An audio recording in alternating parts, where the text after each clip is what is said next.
Absent-minded gamer here. Hey, we're back for another aircraft review. And this time we're going to take a look at the Flying Iron Simulations BF-109G6, otherwise known as the Messerschmitt BF-109. And all I can say is wow.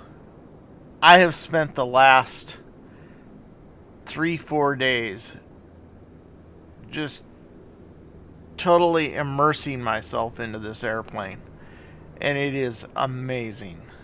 And if there's one airplane that you have to buy, this is one of them, because it will teach you so much about aircraft and flying these old World War II planes. It's just all around an awesome add-on. So anyways, let's just jump right in. Here we are at the Tillamook Air Museum. We're sitting here at Tillamook Airport, and we're going to take a look at the BF-109.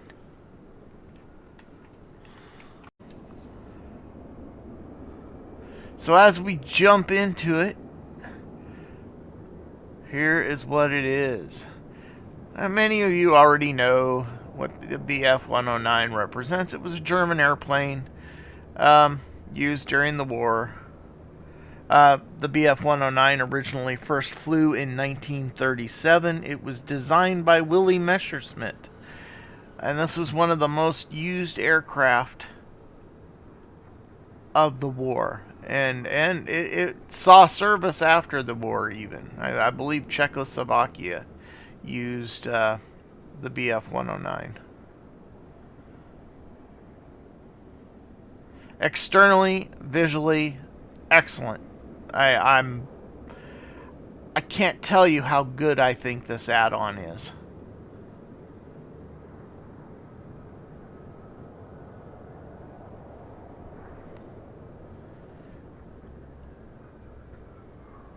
And for you tourists out there, yes, it is lacking the symbolism on the rear of the plane, which you can actually go to flightsim.to and download user-made liveries with the actual markings on the planes. But this is fine for me, and I wanted to keep this pretty much 100% flying iron simulations. So look at that. So anyways, the BF-109 has a max speed of 426 miles per hour at 24,280 feet. It has a max ceiling of 41,400 feet and a range of 373 miles.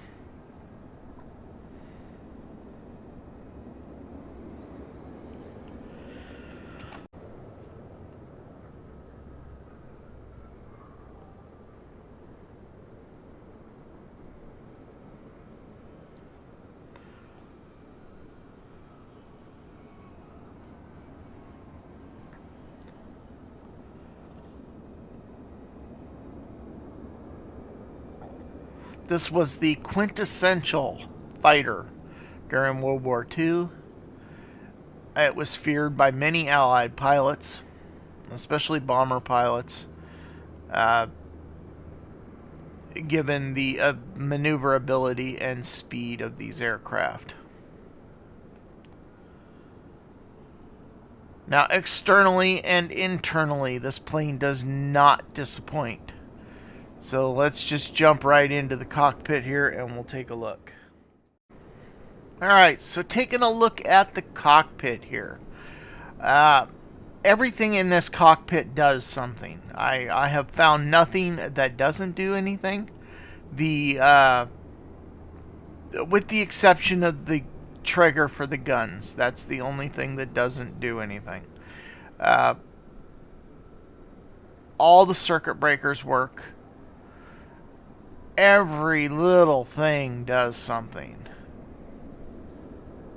And you're going to use it.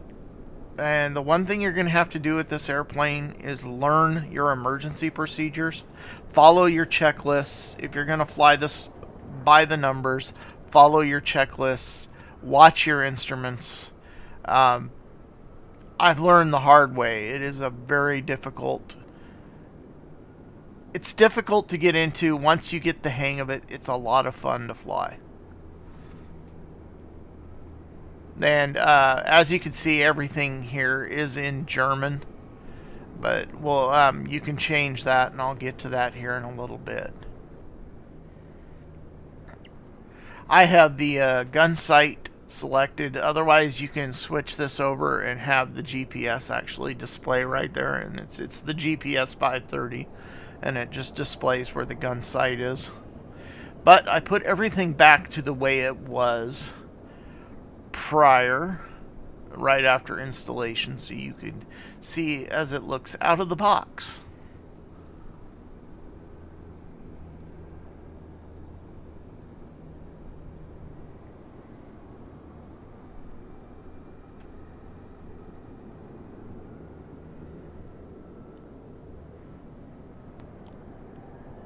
So all these little levers in here, radiator levers, everything does something. Your engine stop lever, winter start. If it's really cold outside, you have to use this during your startup procedure.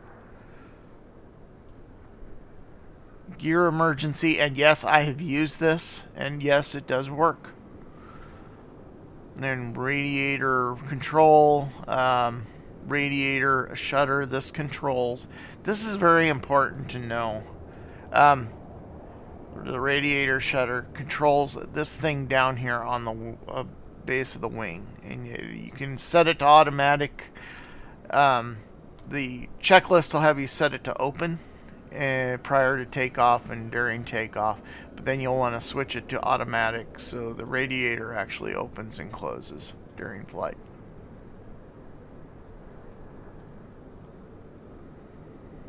Oxygen valves, battery switches over here. That's good to know. We'll get into that here in a second. At the heart of all of this is the tablet. Now, I have a weird issue with the tablet. I can't click on anything and change anything. I have to use my Xbox controller to highlight like this. Go like that. And then take my mouse, click with both buttons for some reason, and there. Now the GPS is there. It's a weird problem. I don't understand it. I hope it's something that's addressed in a future update. What I think is it has something to do with its location and the click spots. So, but who knows? We're in the settings option. I have mine set to simplified ground handling. This thing is hard to steer on the ground, and once you get it going, I've done it.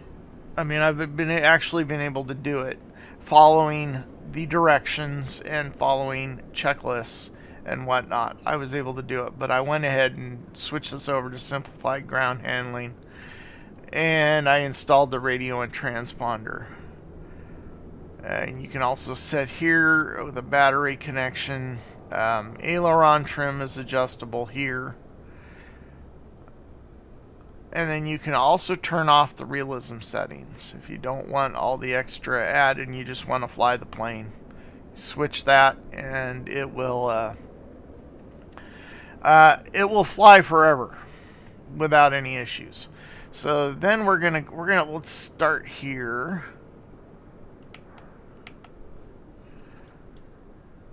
I wish there was an easier way for me to do this. This is your checklist. You can do the checklists in Flight Simulator. So that's what I've been using. I have not been using this for my checklists.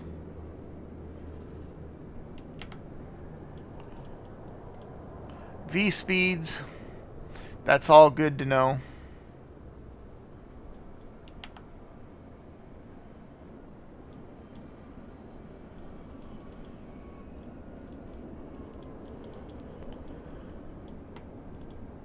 Okay, see what I'm talking about there? It does not let me do anything. I have to do this,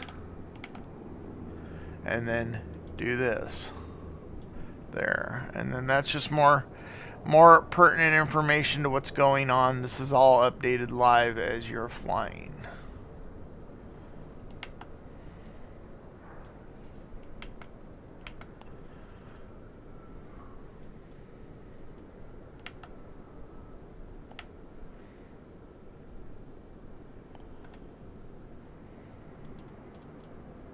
Stats. I haven't looked too much at that because I have such a hard time getting to those.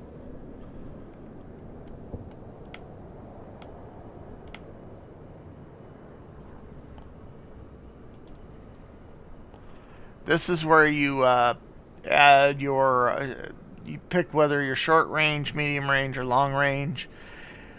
Medium range will add 1 extra fuel tank. Long range, I believe, adds 2. And then short range is just as we're sitting right now on the runway. Or on the tarmac.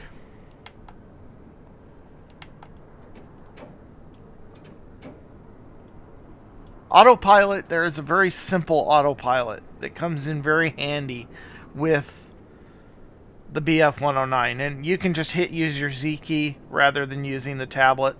Yeah, I believe in the tablet you can adjust the heading and what you want, but I just hit the Z key. I level the plane out, point it in the direction I want it to go in, and hit the Z key. That way I'm able to maneuver and work inside the cockpit, look at my checklist, make sure everything's where it needs to be. Alright, and then the workshop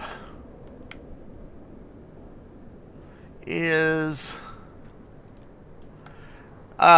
this is where, as you use your plane, you're going to notice things like your spark plugs are going to wear, and you're going to have to do maintenance on the aircraft. And that's simply by going here and holding down your mouse button on it, and it repairs that system. Now, I was doing a flight last night. I did my checklist, startup, took off, flew out over the lower valley in the Yakima Valley area, and my engine started to stutter. I started emitting white smoke. I was able to get the plane back to the runway. But my spark plugs, the only thing that showed here were that my spark plugs were about halfway. And that's, we'll get into all of that. So let's go ahead and stow the tablet. Oh, yeah. Okay, and back in settings, this here, you can replace the original canopy with an Urla canopy, which gives you a much better view of what's going on around you. And I also found an updated, a file, not update, but I found a file on flightsim.to that improves the viewpoints. I have not installed that yet because I wanted to keep this fresh to the actual Flying Irons BF-109 as I could for this video. But if you want, you can switch the canopy out, and it opens it up a little bit, gives you a little more area to look out. But we're going to go ahead and leave the default in.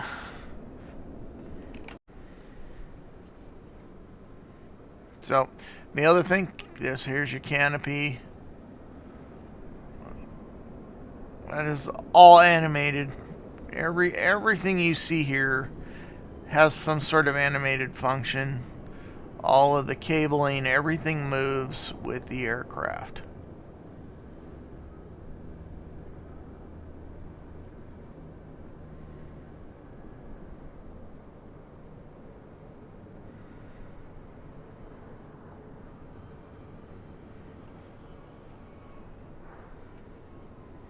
And the other thing is, if you don't follow the checklists for startup, you can just hit Control E and the plane will fire and everything will be set up like it's supposed to. But if you're following the checklists, I spent down here, probably where you prime your engine, And if you prime it, it'll tell you when it's primed, and then it will tell you when it's over primed.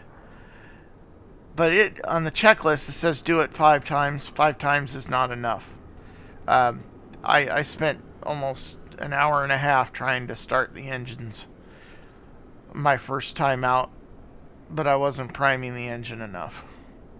So let's go ahead and start her up, and we'll check out the sound. You're going to love the sound.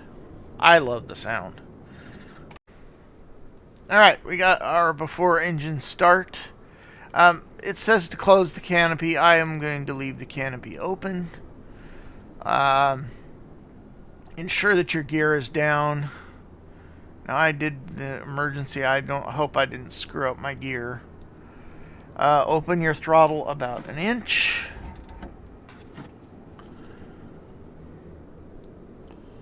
Prop control is set. Make sure that's set to auto.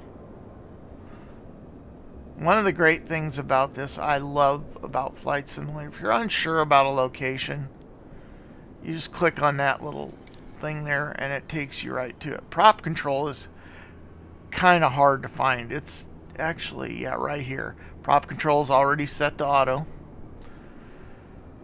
And then we're going to do radiator control, and that is going to be down over here. We need to set that to open. Set to open. Battery is on. Now the battery, thank God for that little eyeball, because I would have never thought that the battery switch is where it's at. Battery switch is this thing right here. Let me move this. Yeah, right here. Battery's on. And now we got to flip some breakers. So we want A8 and A12. Both of those need to go in.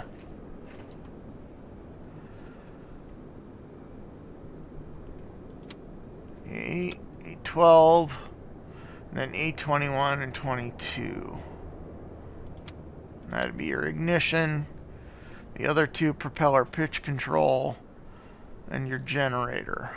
Okay, so we've made our way through the before engine start. Let's go ahead and jump to engine start. Alright, so we're going to do the prime the engine, and the engine primer is right here. So we're going to, so it says to do it 5 times. 1, 2, 3, 4, 5. And it's still under primed, so we're not going to do it 5 times. You see how it starts getting harder to pull. And if you keep going, it will over prime it. Okay, we are not in a winter start situation, so we don't need to use that. And there is another option on the tablet if you're in a tropical region. It's a tropical filter or something that's built into the plane that's added on that you can turn on and have it installed. And I believe it's right in this area here. Alright, then our fuel valves, we're going to flip those up. And magnetos are up here. Magneto 1 and 2. Now we're going to hit the inertia starter. This we're going to hold until it hits, I think, about 15,000 RPM.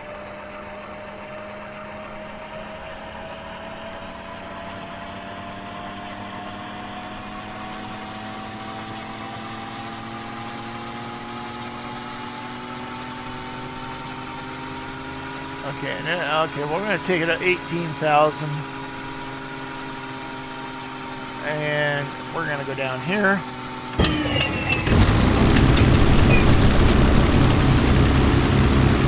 Nice sound, huh?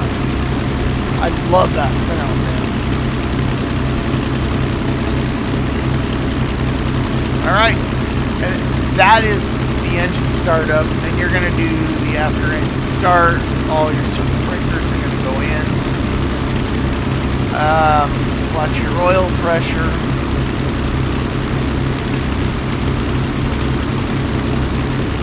And I need to switch these back to English. Alright, then you just follow the rest of your checklists.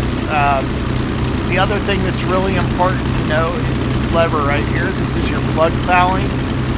You're going to do this a lot, especially if you're sitting on the runway. This will clear the fouling on the plugs. If you let it get up too high and you try to fly, it will actually blow your engine. And you can blow your engine. And as you fly it,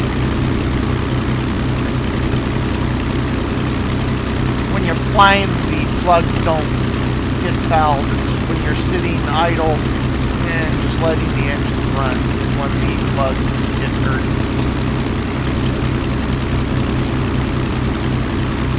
So then you're going to do your run-ups and all that wonderful stuff, but that you can explore on your own. So let's go ahead and close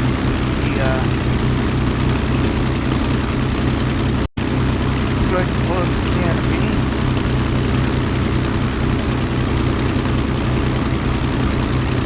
Maybe.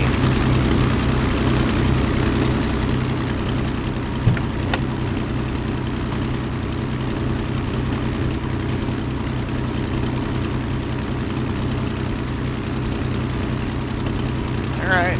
So, and the other thing you need to know is that when you are taxiing and control, if you're using the realistic, not the simplified ground handling, this thing is really hard to maneuver.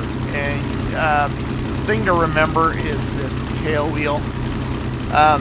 For taxiing, you're going to use it in loose, and then you tighten it for takeoff.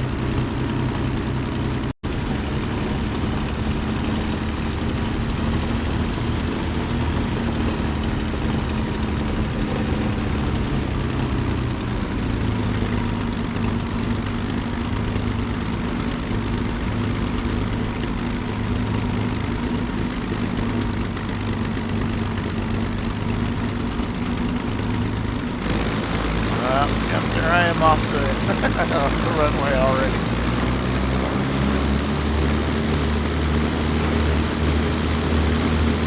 Off the taxiway.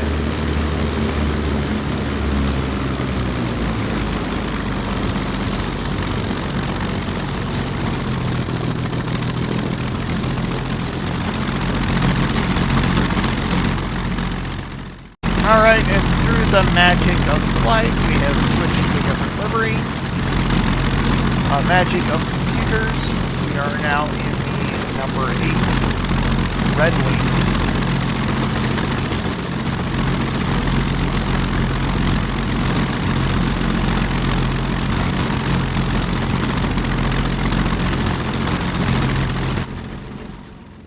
So just from sitting here, as you can see, my fouling, my plug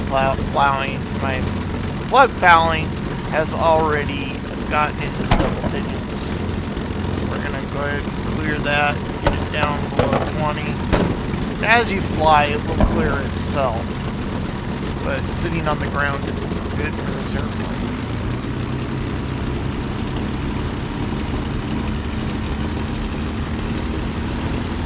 Set a little trim.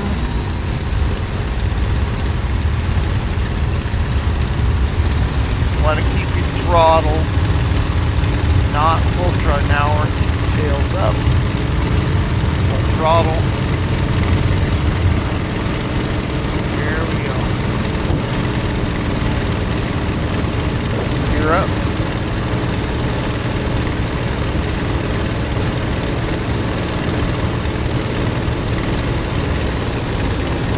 Almost 300 kilometers an hour. Flaps up.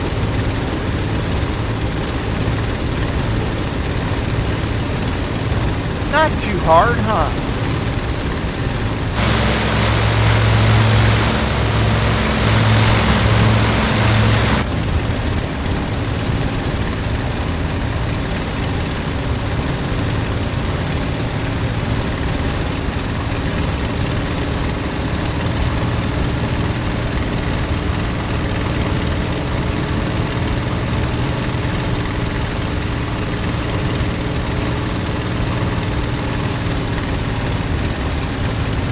it handles really well once it's in the air.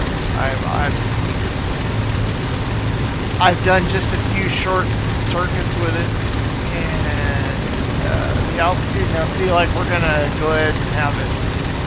We're gonna head out over Tillamook Bay. That's where I'm left. There's the museum.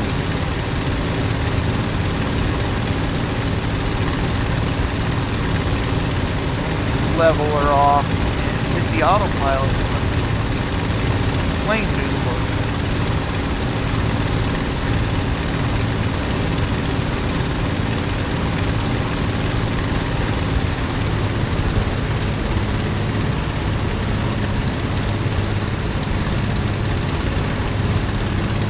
We're not.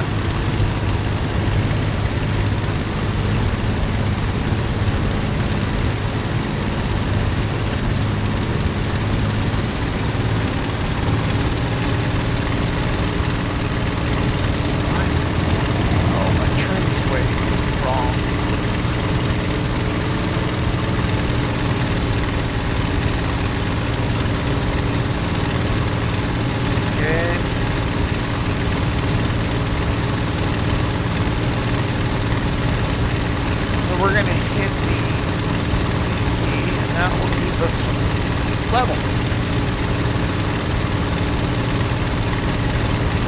And even the cannon gun trigger does work, but it doesn't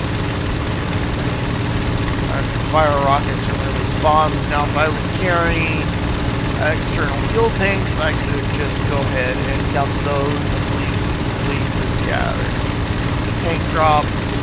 There's another tank drop somewhere.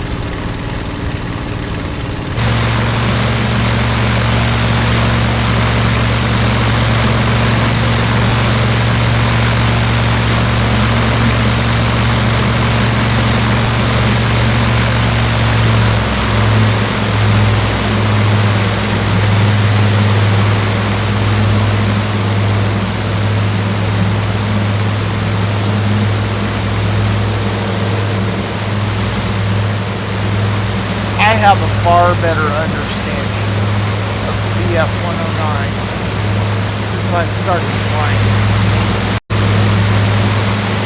You know, I remember flying the 109 in the IL Storm, and I never understood why it was so hard to take off. And now I have a totally new understanding of this plane.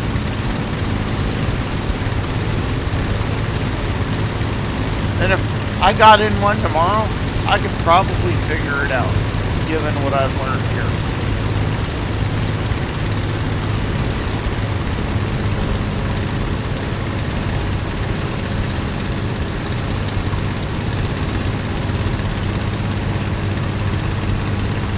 There's Bayshore back there. Not Bayshore, Bay Ocean, the old sand spit.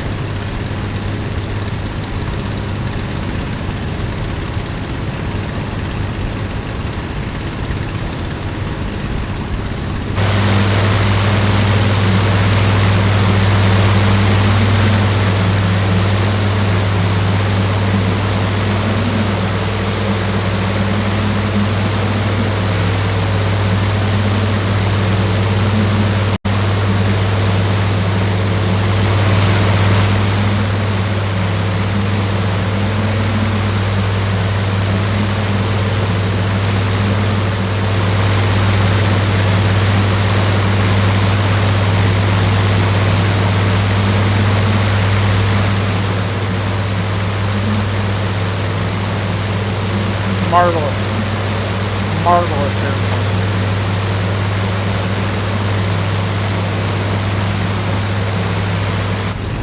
I'm really curious about their P-38, and they have a couple others.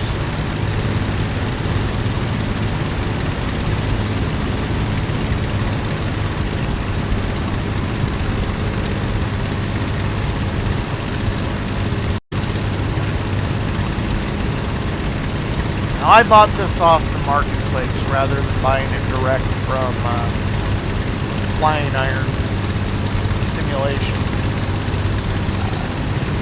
I didn't have any issues. This was the latest updated version of this plane. I think I got it for a few dollars less than what I would have bought it had I bought it direct.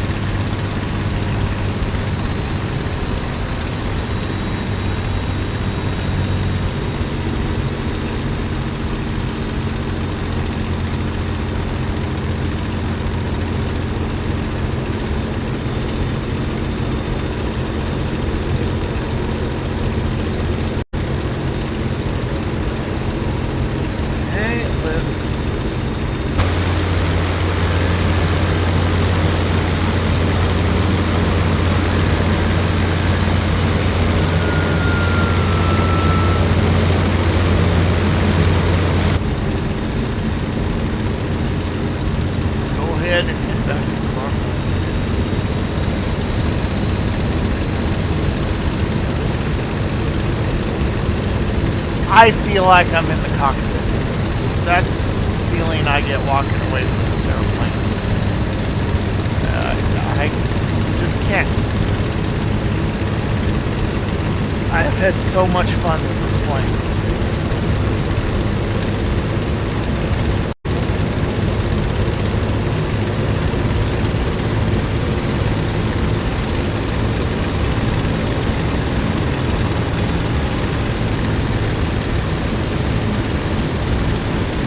Visibility on coming in for a landing.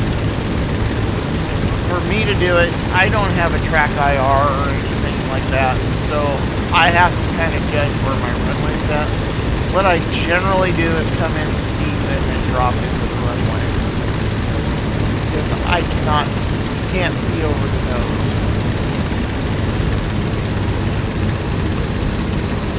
But I'm gonna try this other file that adds better views for landing. Let's see how that works out.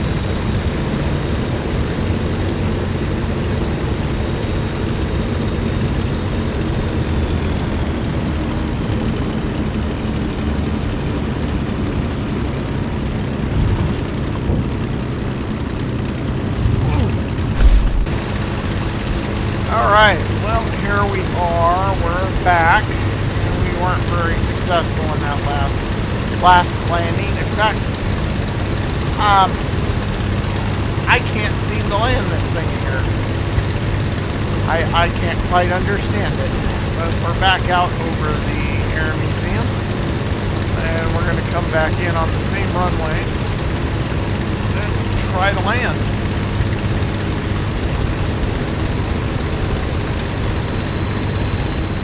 Alright, we are back. That last landing did not work out. In fact, the last 5 landings haven't worked out. That's been kind of humorous, actually. So we're coming back in here. Try not to stall out. We're in the Flying Iron livery.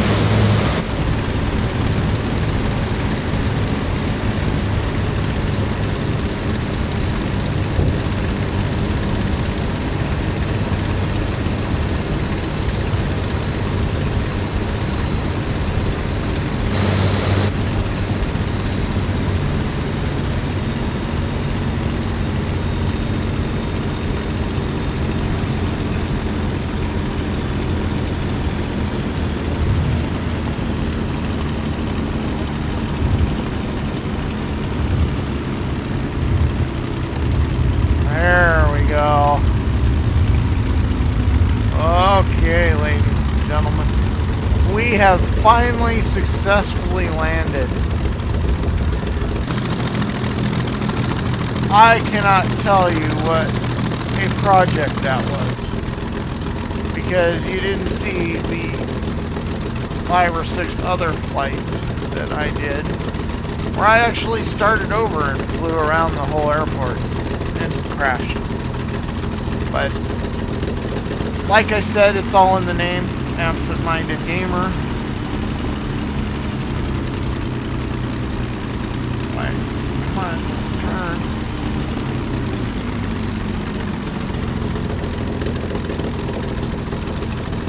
Oh, you know what?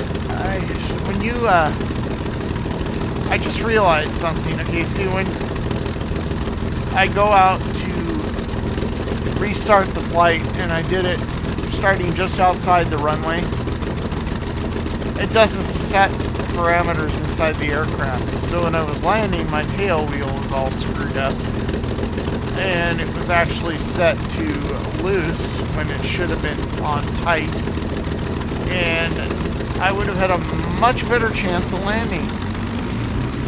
That's good to know.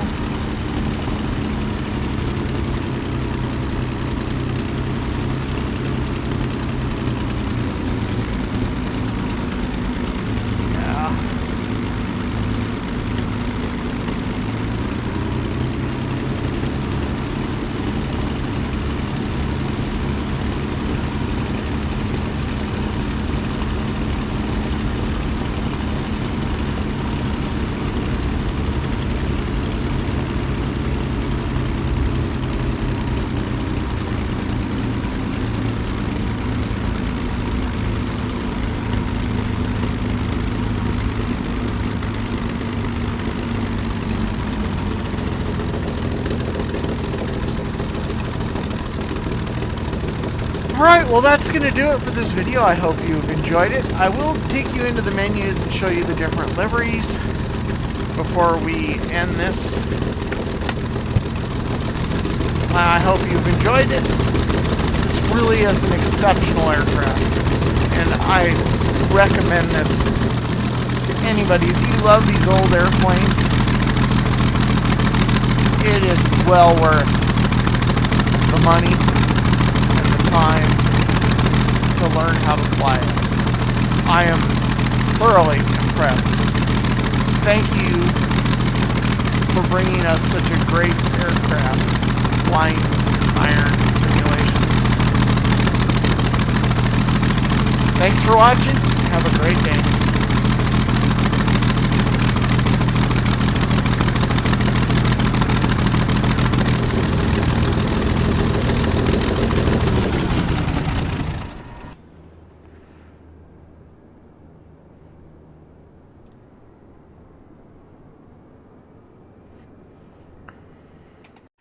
Alright, so here we have the liveries. Like I said, there were 10 different liveries. Each one is based on a real-life squadron that flew during World War II. All of them except the Flying Iron livery, of course. You have my personal favorite is the Flying Iron Yellow 6. And then you also have Black Squadron, White Squadron, Red 8. So you have a nice array of liveries to utilize. And you can also get, off of flightsim.to, you can get liveries with accurate markings on the tail. So for those of you that want the all-out historical experience, you can find those on flightsim.to.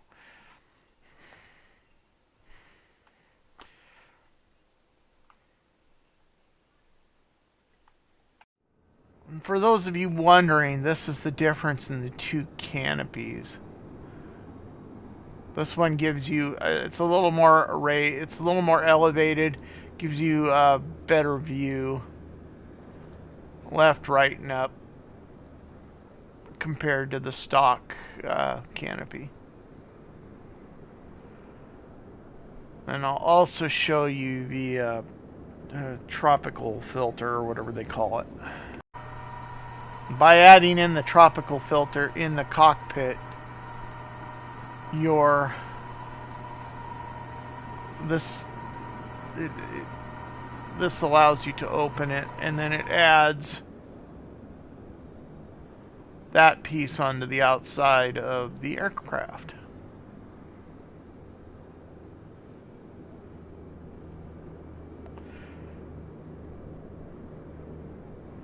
Okay, well that's going to